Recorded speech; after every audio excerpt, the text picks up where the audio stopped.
I noticed you have braces. I have braces too. Get away from her, you... Citrus plants from the Mediterranean can spontaneously burst into flame. I don't know what happened. Switch went off in my brain, and all of a sudden I just got really obsessed with plants. I love them. Can a lady just not have some plants? In this essay, I'm going to tell all of you at Harvard why I'm going to make an amazing lawyer. What's up, dirty plant hoes and all you dirty plant enthusiasts out there? It is I, Raquel, your plant madam. If you're new here, I am a houseplant channel. I like shopping for houseplants, whether it be online or in Lowe's or in like little nurseries around me.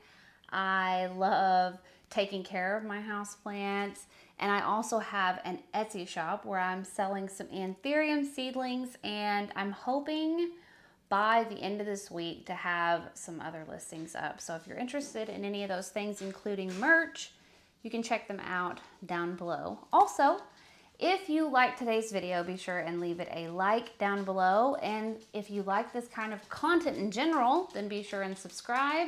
Sorry about all the ticky-tackying and the tags blingy in the background because I have a lot of dogs. So I wanted to show you guys a little orchid update of mine. I am super proud of all of these orchids that I have rebloomed. I'm going to be showing you guys some close-ups with a white background because I am just so freaking proud of how gorgeous these Phalaenopsis orchids are. And when you rebloom an orchid, I mean, that's about as close to Mother Nature as like you get to feel is when you're reblooming something that looks like so exotic as an orchid.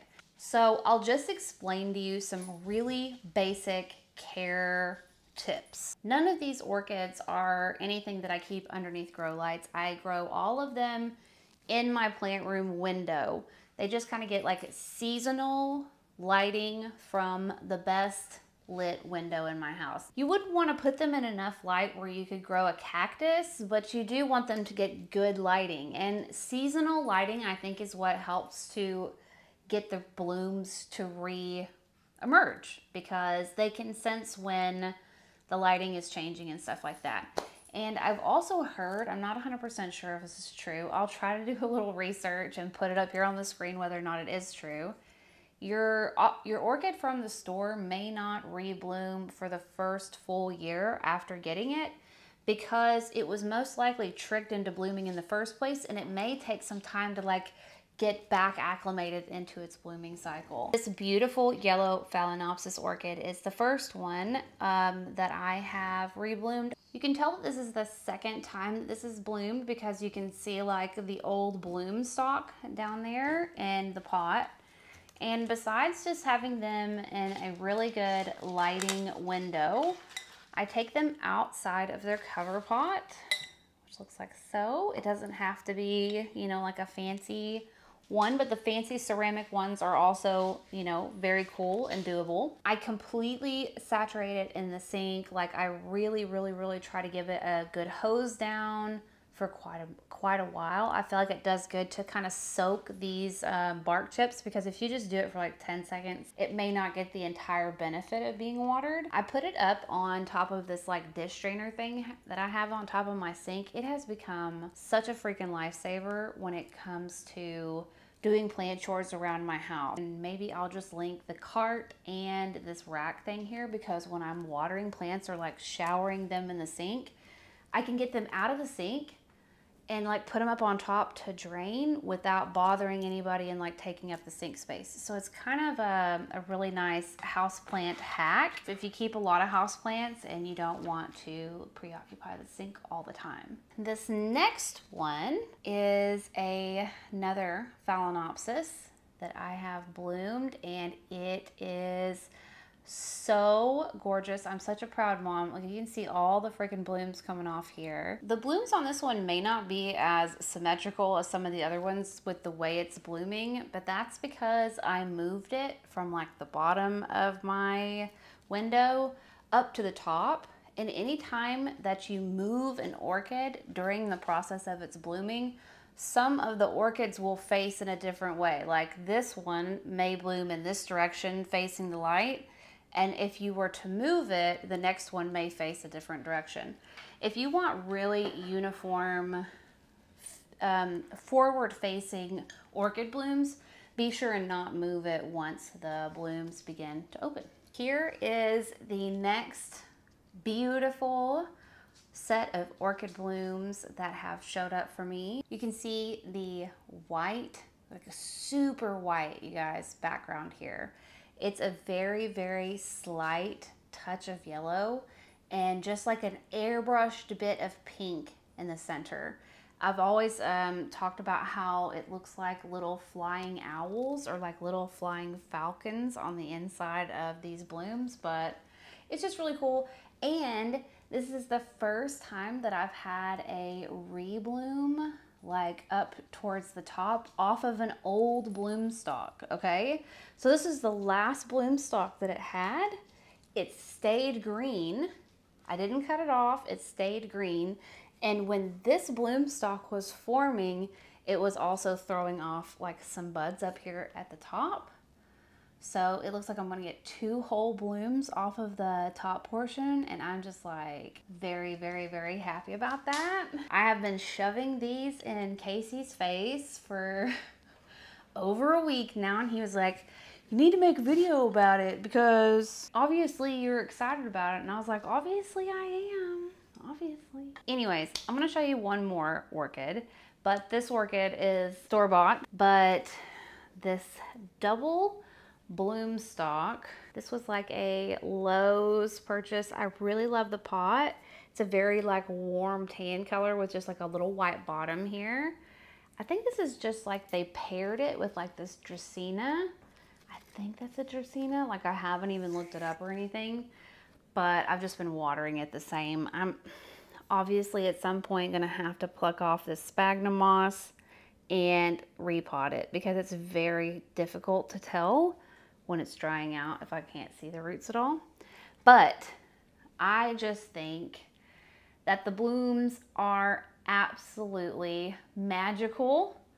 It reminds me of Valcor from the Neverending Story because it's hard to tell on film, but these blooms are actually very iridescent. It's very hard to capture on camera for me for what I think I have dungeon lighting or whatever. They're just iridescent type of blooms. So like I said, being able to rebloom orchids, it makes me feel genuinely proud when it comes to being able to keep plants. Like I know I've killed a lot of plants or whatever, but my orchids made it. I mean, that's saying something, you know? Guess I'm just an orchid lady. All right, so I'm gonna take you guys around and give you just a couple more updates from some things that I got recently. I think I'm gonna show you my Anthurium Warrock that I just got and just unboxed for you like the day before yesterday, show you the root situation and show you how it's doing.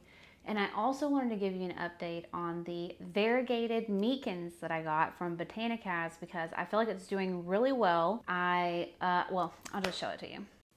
Okay, so when I first got this Warrock, the roots were just, they were in that little sphagnum ball, but I didn't have anything to like set it on to get them out. But the roots looked good. You could just tell that it wasn't hydrated at all. The spag was completely dry. And within a few hours, I'd say 6 hours or so after being opened, the Warrock leaves itself started to actually droop. But once I got it watered, I'm trying to show you here that they actually have, you know, pressure and turgor to stand up like on their own. And they are fully standing up on their own now. But yeah, they did droop like when they first came in, but they're looking a lot better now. So I have full confidence that this Warrock will survive, and I'm also keeping it inside of this glass cloche to make sure that the root ball gets a little bit of extra humidity, even though it's in a tent. So there's that. And then with the variegated mekins, you guys are sleeping on the variegated mekins. This is the top cutting that I took off of it just to make sure that I had a backup plant, and it's in my Dragon House terrarium from Botanicas.